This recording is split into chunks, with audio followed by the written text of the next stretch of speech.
Hey guys, welcome back to Disabled Chick Diaries. We are your hosts, Rachel, And Shelby. and today we're going to be diving into fashion and style and fashion and style when you have a chronic illness or disability. This week we have a special guest joining us. Please welcome Christie, as the fashion news.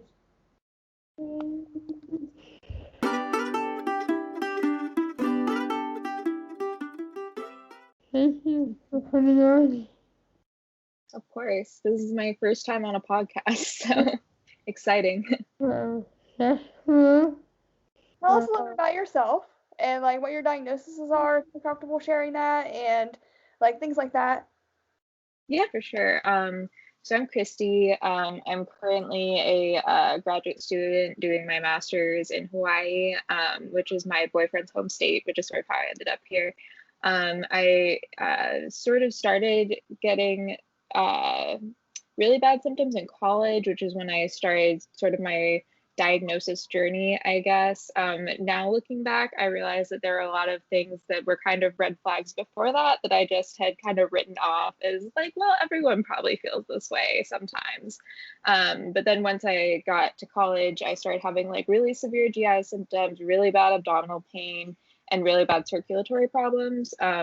So it took really a long time. It took about 5 years until I finally started to get diagnoses. And before that, I was just kind of like doing my best to keep up with school and everything on top of all of my symptoms. So currently, I am diagnosed with POTS, undifferentiated connective tissue disease, as well as a sort of preliminary diagnosis of hypermobile Ehlers-Danlos syndrome by my rheumatologist. So she's basically says it looks like you have this, so we're just going to start treating you for this because I have some hypermobility that affects especially my like shoulders and wrists and things like that. so, can you tell us like, a little bit about past case? I already know what that is. Yeah, so POTS is postural orthostatic tachycardia syndrome, and the like there I have so many like really weird ironic coincidences with my diagnosis with this disease because my freshman year of college when I was just starting to get sick, my roommate had POTS, and that's the first time I had heard of it. Wow. So, but I didn't really go in depth with her about her symptoms and her own experiences. So I knew that it caused fainting mostly, but I didn't know that you could have it without fainting regularly or while still being able to be upright a lot of the time. So I had always just kind of written off my own like experience of POTS, I guess, is just like, oh, well, you're not in shape, you're just tired. Or I was always told like, oh, you need to eat more protein because you're a vegetarian. Obviously, you just like don't have enough iron or something like that. But it started to get really bad like my senior year of college, and then like sort of the subsequent years after that. Which is why I just about a year ago started trying to get a diagnosis for that because I was having so much tachycardia and was finally like, okay, I guess I should add another specialist to like the roster of specialists. And a lot of people with HEDS, hypermobile Ehlers-Danlos syndrome, get POTS or have POTS on top of that because the collagen in, I'm probably not going to use the right medical terminology, but basically like your veins, your blood vessels that constrict and keep all the blood up in your body is also too stretchy and doesn't constrict enough to keep all of everything circulating right on all the blood going up to your brain and everything. So that's sort of how HEDS can contribute to POTS. So especially because they believe I have HEDS, they were like, oh, well, this does make sense that you would have POTS.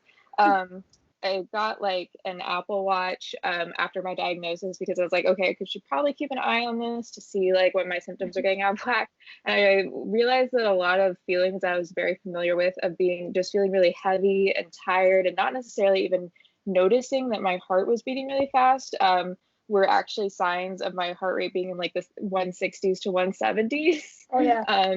And I was like, oh, maybe I should actually be paying attention to this and tracking my heart rate. So I feel like I'm a lot more on top of it now that I'm diagnosed and everything. But I just found it so funny that for such a long time, I was just completely writing it off as like, don't know why stairs are so hard. Like, why is everybody else fine with stairs and stuff? And how long did it take you to get diagnosed? Yeah, so it was actually a fairly quick process after I first sort of initiated trying to get diagnosed.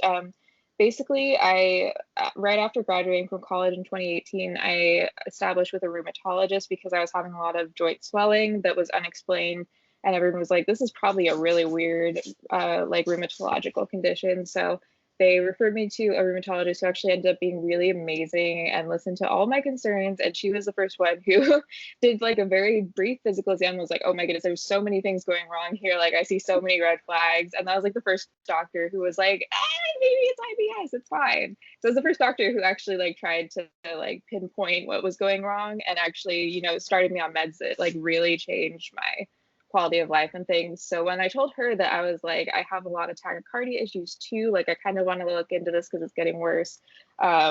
She was really on top of getting me referred to a cardiologist and everything. The pandemic definitely kind of slowed things down. I probably would have been diagnosed more like in the spring instead of in the summer. I did the Holter monitor and everything. But my first cardiologist actually said she didn't diagnose POTS because there's nothing you can do for it anyway. And I was like, so she's like, you have dysautonomia.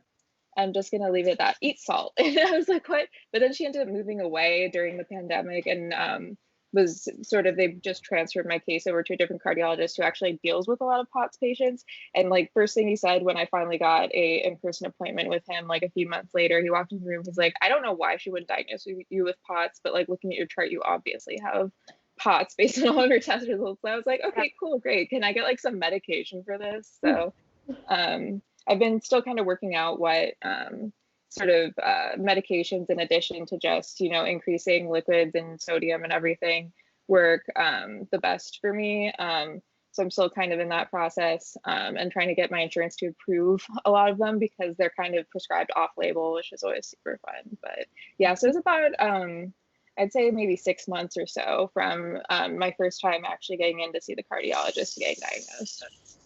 Okay. Yeah. So I have a lot of problems with tachycardia too because of my hyperthyroidism and Graves' disease. And my heart rate would get up to like 160, 172. So I totally see where you're coming from there. It's scary. Like even when you don't realize it, you just feel like total shit. Like you just don't feel good. Yeah, it's so true. I remember when I was first starting to get this, it was kind of triggered by changing my antidepressants around, and I think I kind of ended up with too much serotonin by restarting the full dose I had been on after a few months off of it, like without tapering into it again. It like triggered like all of the POT symptoms I had been having, only like way worse, and I was having like vomiting and like chills and just like tons of tachycardia and stuff. So at one point, that semester, I woke my boyfriend up in the middle of the night. I was like, my tachycardia is like really bad. And he took my pulse and everything because he's a medical student. And he was like, do you need to go to the hospital? And I was like, I don't know, but I'm just probably going to try and go back to sleep. So you are super into fashion, and I want to know where that came from. Where did your love for fashion start from? Because I love fashion too. Yeah. It started becoming like a sort of like a hobby and an interest when I was pretty young. I saw like The Devil Wears Prada in elementary school. I thought that was really awesome, and I started kind of trying to take apart, you know, old clothes and like make new designs out of them and sketching fashion designs and things. But my like actual like I guess sort of work experience with fashion really started through theater. I entered college as a theater major with an intended like acting track in the program. And for like somewhat obvious reasons, that didn't end up going so well with all my symptoms. They like weren't really too concerned with accommodating a lot of my needs as like an actor with, you know, chronic pain and POTS and things. They just, because one of the things that's kind of like the double-edged sword of having like an invisible illness is that a lot of people, when they're just first glancing at you, probably don't notice that there's anything wrong with you and sort of categorize you as like a just really like clumsy or like incompetent able-bodied person. Yeah. So I feel like I was kind of put in that category for a long time of like, just don't give her anything sharp. Like she's gonna like end up cutting herself, but like, she's fine and stuff. So I think they kind of just did not necessarily recognize the severity of what I was going through at the time. And of course I was trying to downplay it and not be like a problem. But I worked in the costume shop at my college as my work study position. The first year for the theater costuming, and then subsequent years for like dance costuming, because I had a lot of friends who were in the dance department, and I had like sort of taught myself to sew and things before that. So it was kind of like an area of theater that I could still like engage in, I guess, despite my symptoms, because at least I didn't have to be, like doing fight choreography on stage and things. I could kind of be like sitting down and taking things more at my own pace. And once I started to get joint inflammation, that was somewhat hard in that for about a year, I couldn't really do a lot of physical like sewing projects and things because it just hurt my hands too much because my inflammation was mostly impacting my hands at that point. But I'm now to the point that I'm able to do it, pretty regularly, as long as I like don't overdo myself, since I'm on proper medication for that and everything. And then I started sort of getting into like my personal style and like sustainable fashion through more friends that I had met once I moved to Hawaii. I met some other girls who had fashion Instagram accounts and things, and we like quickly became friends and bonded over thrifting and things. And some of them had done, a lot of collaborations with local businesses and shoots and things. They were pulling me in as like, we need another person to model this or something, which was actually like really fun. And I loved that they were sort of including me in that, because I had like knew no one when I moved here really, aside from my boyfriend and his family. So that was like really fun. And that was kind of like my impetus to really start my own public account, because they were all like, we all have accounts, you need to start, you're an account, we love your outfits, you like never post like what you wear and things. So they were really like encouraging of me to try and sort of get more into that as a hobby. How would you describe your style? Yeah, I feel like it's definitely changed some over the years, especially because I'm from like a really small rural town. So like in high school, everyone was really into like those like bedazzled like Miss Me jeans and then like a camouflage hoodie or something. So it was like very different from what I was interested in wearing. And I also grew up without like a lot of money at all. So I really didn't have the opportunity to buy a ton of new clothes a lot. I was kind of just like trying to like keep all the things that I already owned like in shape enough to like keep wearing them. So then I started to get, a little bit more ability to just purchase things for myself in college because I was working and stuff. And then after college, once I got my first full-time job, I was like, I have money now. Like, what am I supposed to do with this? Like, I can buy a whole new wardrobe and things. And that's really when I actually had purchasing power, was when I realized that I should probably be trying to use that, towards like secondhand clothes, more sustainable types of fashion. Because I started, shopping at Forever 21 and everything. And I was like, why do I feel really bad about spending my money here? Like, this just seems really sketchy. And then, learning more about, how they treat their garment workers and stuff like that. Like then, since I had the ability to kind of choose between different brands, and that wasn't my only option anymore, I really got more into thrifting, buying secondhand, and then learning about local sustainable brands and things like that. So most of my wardrobe is thrifted now. I would say I'm definitely in the like zillennial category when it comes to fashion, because I do own skinny jeans, but I also probably dress a little bit younger. People kind of, especially if they just discovered my account on Instagram, haven't really read my bio or anything, kind of assume I'm like a young college student, maybe like 19 or 20, when I'm like, oh hi, I'm 25. They're like, you're a real adult. Like, wow. But I feel like I just love, the new trends, kind of like even like people, just starting out in college might be wearing. So like, I would describe my style, I describe it as a goth clown. I like to be described as a clown. That's just what I like to do. But I'm kind of like in the middle too, because I dress kind of younger a little bit, but I also do like my skinny jeans. I don't wear any other jeans but skinny jeans. Like, I just don't. Because I feel like, hold on one second. Yes. Sorry. I like blue. See you guys later. Ooh, that's totally fine. I love that description. I tend to say that my style, like I feel like I have like a lot of different aesthetics I like, but you just always have to add and also a witch to the end of whatever it is. Yeah. It'll be like, Yeah. indie kid, but also a witch, or Yeah. like preschool teacher, but also a witch. So I feel like my style is like boho chic. Boho chic. Yeah. Yeah. I like. Yeah. Yeah. Catch I that. can see Could that. you please repeat it? You have a problem with your Siri every time, Rachel. We have. Every time. I like being just colorful but kind of dark at the same time. That makes no sense, but it's just that's like my style. I don't know. It's strange, but I like it, and Yeah, it's gotten me through a lot of stuff in my life. yeah, I really like that fashion is kind of something, you can sort of engage with in whatever way, works best for you. Like I found that, taking pictures of my outfits and everything kind of just fit into my life and my needs and everything. Like I photograph mostly in my own apartment. I know a lot of other people with Instagrams like go out to different locations or go on hikes and things, which like I'm not going to be doing that just for a Yeah. picture anytime soon. That's too much effort.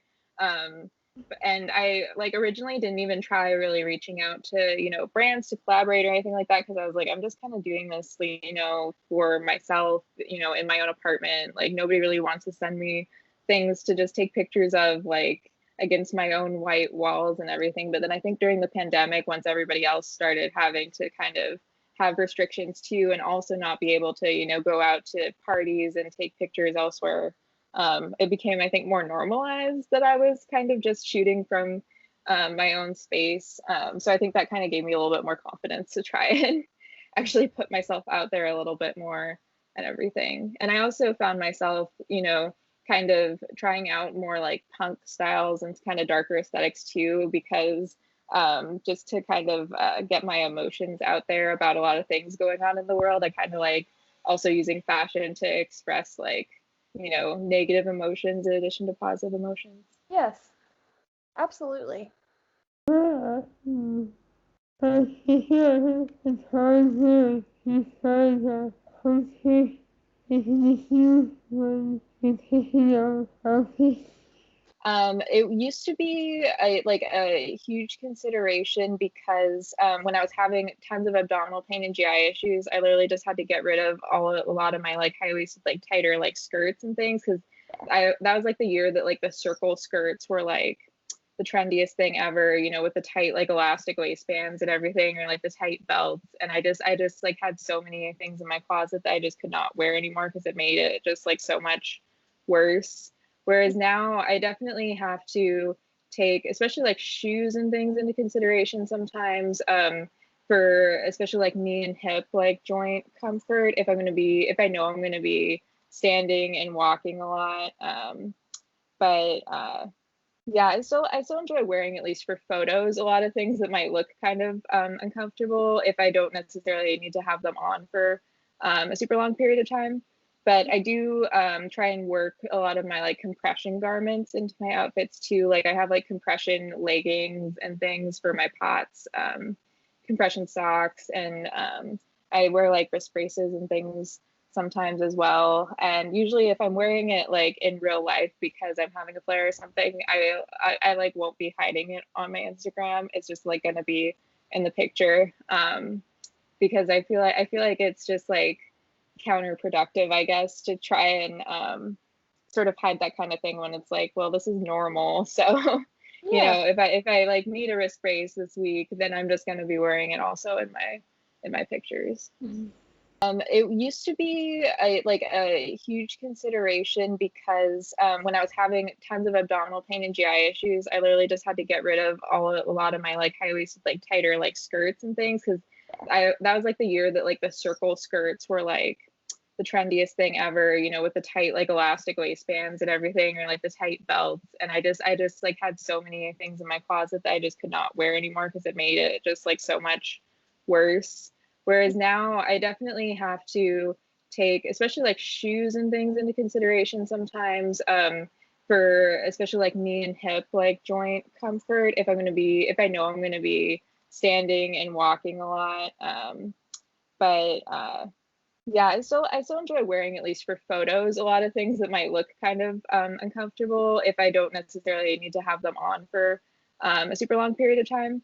But I do try and work a lot of my like compression garments into my outfits too. Like I have like compression leggings and things for my pots, compression socks, and I wear like wrist braces and things sometimes as well. And usually if I'm wearing it like in real life because I'm having a flare or something, I like won't be hiding it on my Instagram. It's just like gonna be in the picture. Because I feel like it's just like counterproductive, I guess, to try and sort of hide that kind of thing when it's like, well, this is normal. So you Yeah. know, if I like need a wrist brace this week, then I'm just gonna be wearing it also in my pictures. So I don't know, did we already touch on what made you decide to get into fashion? Kind of like the back. Yeah, kind of the just I already kind of enjoyed it as like a personal hobby, and then yeah, but like when I wasn't able to do acting as much anymore, that had been my main like creative outlet. I felt like was doing, performances and performing roles, and it like hit me really hard when I couldn't really do that anymore. It was like really I like didn't really know what to do with my life after that. A lot. So it's been really fun to be able to still be creative and express like my creativity in a way that just is like where I'm better able to accommodate my symptoms, and I'm not having to like work within someone else's like schedule and blocking and everything like that. Yeah. If you could only choose one type of clothing or accessory to wear for the rest of your life, what would you? That's a hard one for sure. Um, I would probably pick, I'd have to go with like a black turtleneck because I feel like I don't know where like my love of the color black really came from. It might be from the fact that in theater you're expected to wear all black so much for like rehearsals and things. But I like whenever I like just don't know what to wear, I'm running out of time, I always just grab usually like a black top and then like some kind of jeans or like a skirt or bottoms of some sort. So yeah, I think that would probably be the piece that I would miss the most if I could never wear it again. I don't know what I would pick. I don't either. Probably this necklace I have on. It says my name. It's just a cheap little one, but it's really cute. But that's probably what I'd pick. I feel I would choose the jeans from because as soon as I put them on, it goes, Yeah. it Yeah. goes, I do want to talk. I think it's really cool that you started your fashion career in theater because I kind of did too. Don't really have a fashion career, but my love of fashion came from theater as well. I was our 8th grade play of A Christmas Carol. I was the costume designer, and it's like a really small school. Like there were like 25 kids in my individual little class, but I was the costume designer, and my name is on the credits in the little pamphlet, and I found it the other day. I thought it was so cool. It just made me so happy to see that as me as the costume designer because I would love to design costumes someday. Because I used to draw sketches of fashion stuff too. Like I would love to do that as a kid when I was like 8th and 7th grade. Yeah, Yeah. that was my shit. thank you. I just want to draw outfits. Yeah, yeah, I feel like we all do that at some point. yeah. We do. I feel like we do too. Yeah, thank you so much. It's been really nice talking to you. It was really nice learning about you and learning about your interest in fashion, and I love your account. And Thank you. Yeah, just be so your house, and your house is so aesthetically pleasing. yes. Thank you. Yeah, I try. I like started kind of maybe around like January trying to plan out my feed instead of just kind of like throwing images into the internet. And I like how it's turned out so far. I'm kind of trying to do a mix a little bit of the neutrals and colorful, and getting more into like just sort of editing fun collages too. So Yeah, it's nice. thank It's you. really pretty. That's really cool. I think I tried to play out the keys for like the most. Yeah, no. Yeah. I don't even try because I know I could. Hopefully he can be next week for next episode. Thanks for watching. Yep. Thank Uh,